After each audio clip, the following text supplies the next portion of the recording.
Hi everyone, Shelly here with Life Creates Art. I am so excited because we are on part 2 of our pouring series, and I hope you enjoyed the first one where I kind of went over some of the tools and things like that. And now we're going to do 3 different pours. 3. I'm just going to go pour, pour, pour, but I'm going to show you the techniques and how to do that. So if you're wondering what this is all about, then stick around and we'll be right back.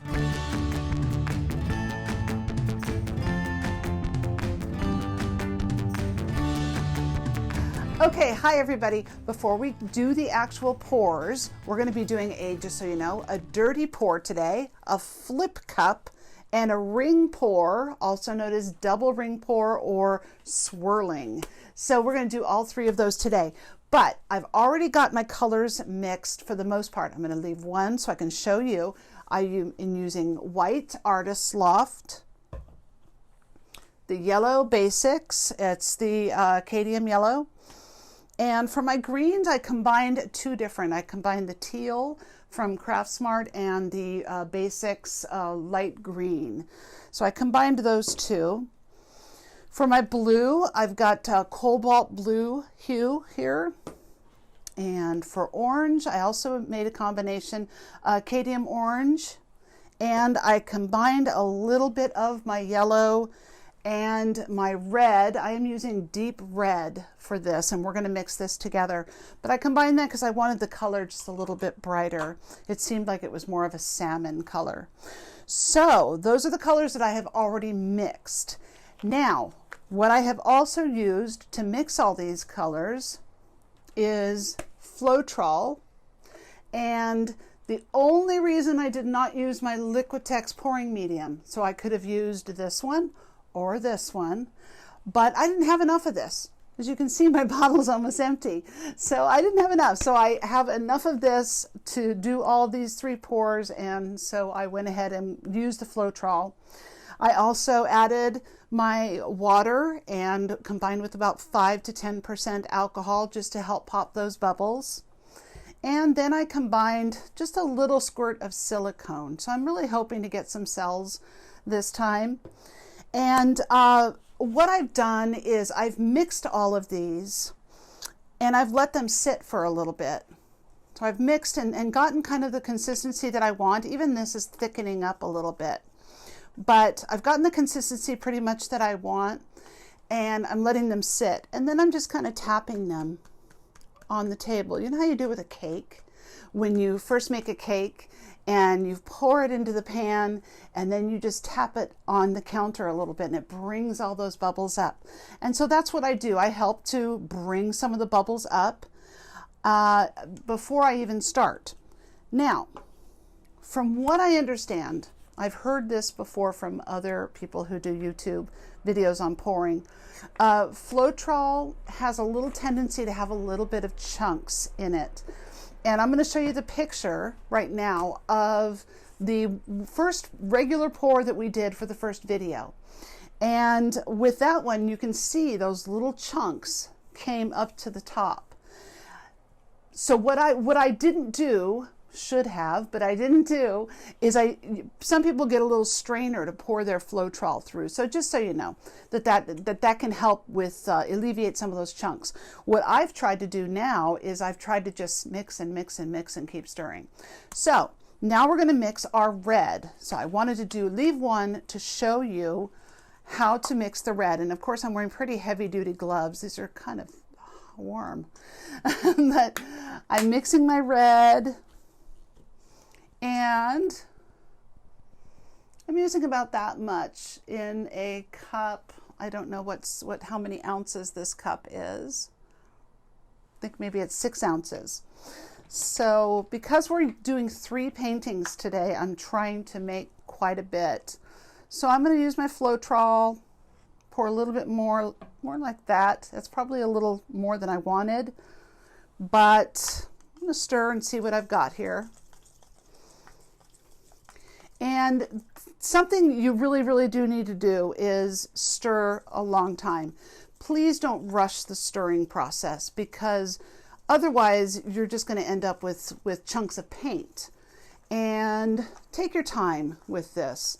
So my red is kind of coming up a little bit of pink, more pink than I want, but again, I still have big chunks of red in there, and I have got to keep stirring this for a couple of minutes. So what I'm going to do is I'm going to add a little more Floetrol to kind of even that out a little bit, just a little bit. I added just a tad. And now I'm going to combine some of my water and alcohol in there, squeeze some of that in to thin that out. And I actually want to add a little more of my red. And so we're just going to mix this up, and I'll do that off camera and get it all ready for you. And then we'll do some pouring. Okay, I'll see you in a second. Okay, so I changed gloves, a little thinner gloves, and they're far more comfortable. We're going to start with a dirty pour. Now, I did not gesso my canvas, and I'm not painting the canvas at all, so we're hoping for the best as far as the pour is concerned. But a dirty pour consists of you taking a little cup and pouring a little bit of every color that you've created, or in whatever amount that you want. You can pour these colors in the cup, just one right on top of the other. And you can do whatever you like with them, like that. Swirl it a little bit. And then just keep repeating. Now, because I have a small canvas, it's not going to take me a lot of paint to do this dirty pour. So I'm just going to use a little bit more. I'll probably go across with each color one more time, and then I'll show you what a dirty pour is. And I did put silicone in that red once I got it to the consistency that I wanted, and I mixed it well. And you can kind of see that the silicone is already working. It's already creating little cells just in the cup. So a dirty pour. So we've got our cup filled up, and you can let it sit for a minute to let the colors sort of settle in and go with that. But the dirty pour is exactly what it is. It is a pour. I don't know why it's called dirty, but we're gonna not ask that question. Okay, so here we go. We're just gonna pour the cup all across the canvas.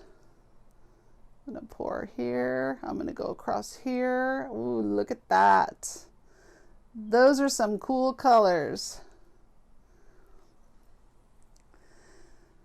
So, oh, you can already see, can you see the cells already popping up? I'm really excited about this. I mean, this is just the beginning. And the great thing about these kind of pours, acrylic pours, now again, we are going to be doing epoxy pours at some point, but with that, you have a time limit to where you have to pour it, you have to get it done because the epoxy will harden. But with this, you can just let this sit. I mean, just look at that. That is just gorgeous. And so now, I mean, even look at the cup. Can you see inside the cup? That's gorgeous. Now I'm going to do a little bit of tilting here. And I put a cake pan underneath this just so you can see the different kinds of things that you can use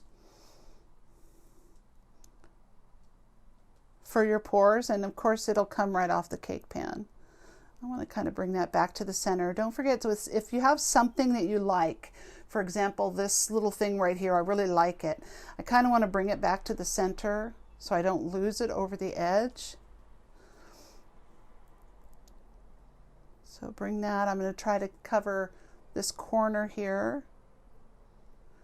There we go. Remember, sometimes in pours, it's okay to have negative space. It's okay to not fill up the entire canvas. Okay, let's see if I can bring that back. And it's also okay to do this because watch, it's going to change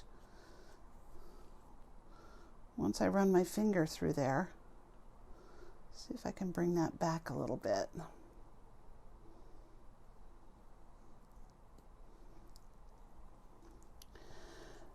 So a dirty pour. This is going to continue to change.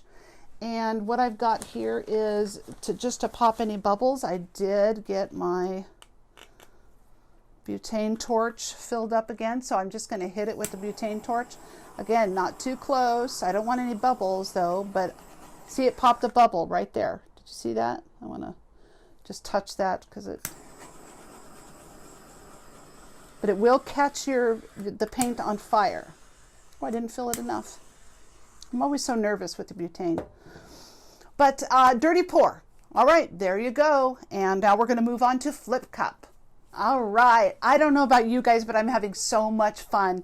The thing that I want to do, I'm using all the same colors with this, but the reason that I'm doing this is to show you just what the procedure is as far as what is a dirty pour, what is a flip cup, what is a ring pour. I heard those terms on YouTube, and I didn't know what they were, so I had to investigate them all myself. That's why I want to do this for you.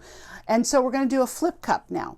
A flip cup is, we're doing the same thing. We're just pouring in layers of paint. And sometimes you can kind of angle it so it's on one side. I'm going to do it on this side now. And again, we're layering and layering and layering. And boy, I'll tell you, our dirty pour, so exciting. It is still changing right before my eyes while I'm pouring this. I'll show you it all at the end. All right, layering and layering. One more layer of these colors. And then I will show you what it means to do a flip cup. And again, I see those cells already showing through even when it's just in the cup. Okay, so this is a flip cup. Wait, before I do that, I want to show you. I want to show you inside the cup of the one we just did, our dirty pour. Isn't that beautiful? I mean, I just love this. I just think this is amazing. So what we're going to do is I'm going to take one of my popsicle sticks and I'm just going to cut through. See how this orange is laying on top? That means it's pretty thick. So I'm just going to take it, I'm going to cut it through once, I'm going to cut it through twice, just to break that up a little bit. Now, flip cup. You're going to take your canvas and, oh, notice that I did these thumbtacks on the back. I'm going to let you know about that in just a second. So we're taking our cup and we are putting it on the canvas like this, and then we're going to flip. Okay, I'm going to set it back down and I'm just going to leave it there for just a second. And you can see that's already pouring out a little bit, but I'm going to let all that, the paint that's on the inside of the cup, I'm going to let it run down. And then you just pull up. Ooh, look at that. And again, inside of the cup, really cool.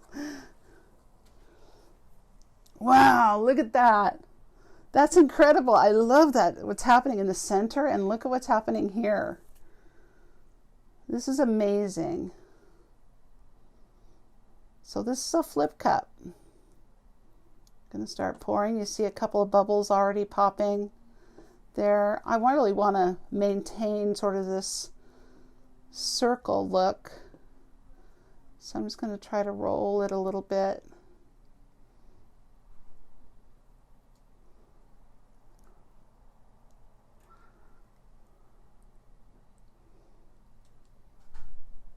All right.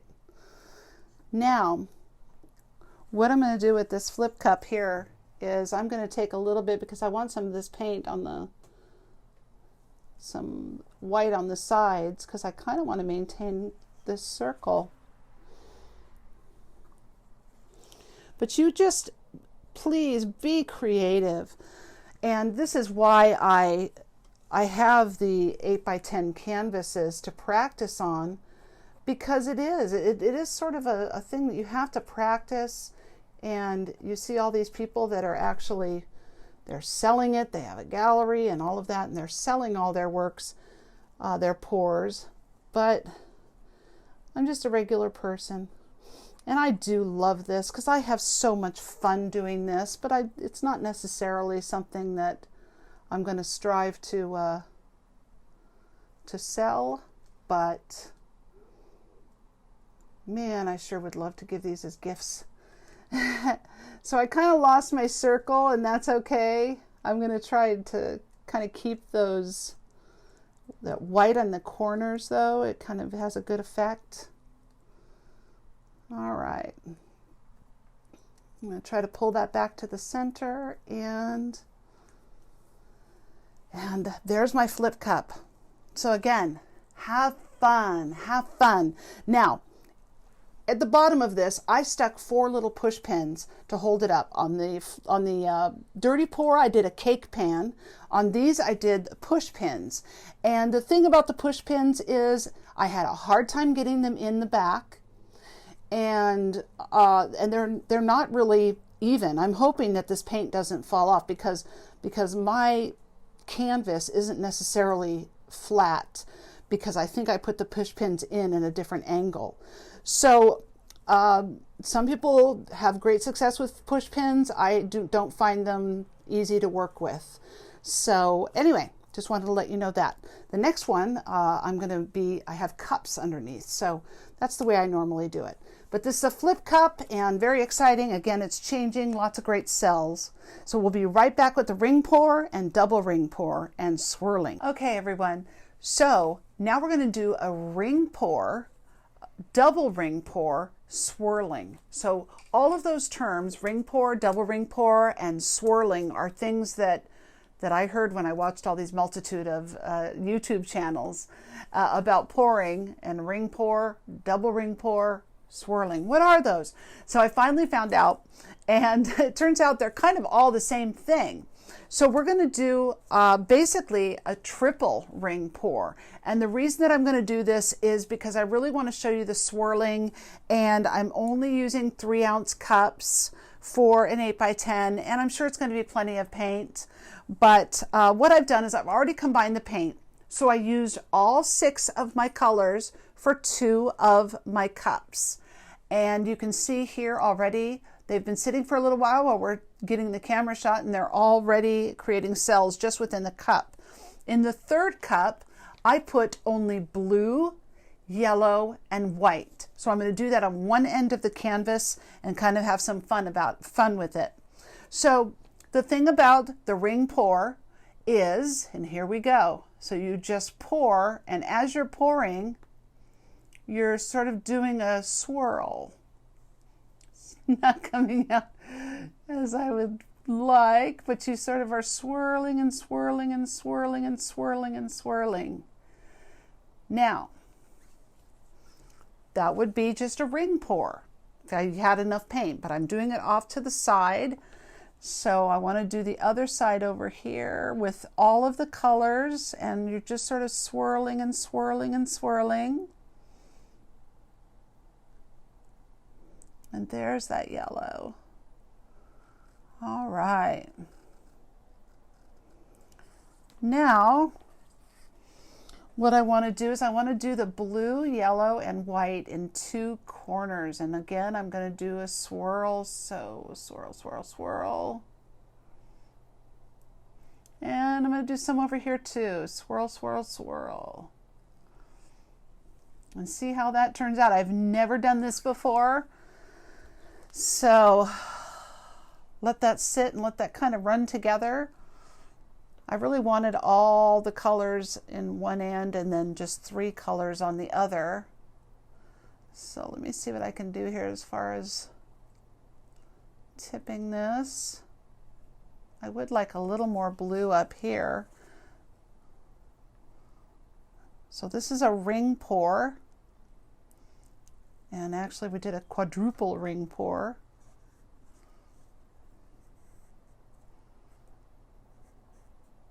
And I don't want to lose too much of that, so I'm going to stop there, bring it back to the center. And do you see what's happening with this ring pour? So it's separating the colors. So there's a big line. So I've got a grouping of really, really interesting looking cells here, and a grouping here, and a grouping here in different colors.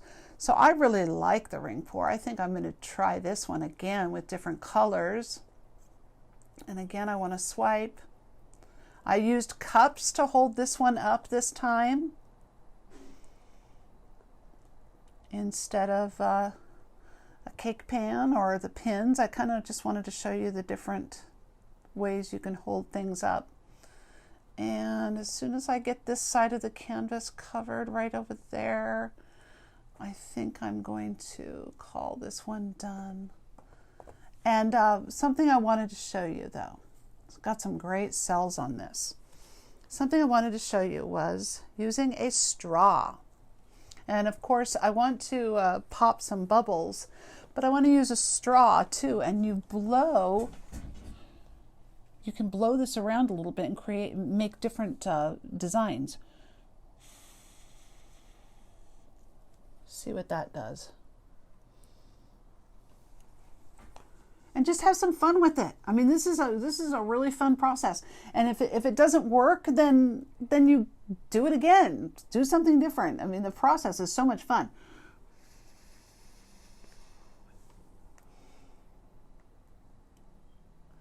So let's see how that pans out. And I want to get my blowtorch here. Make sure I don't have any bubbles.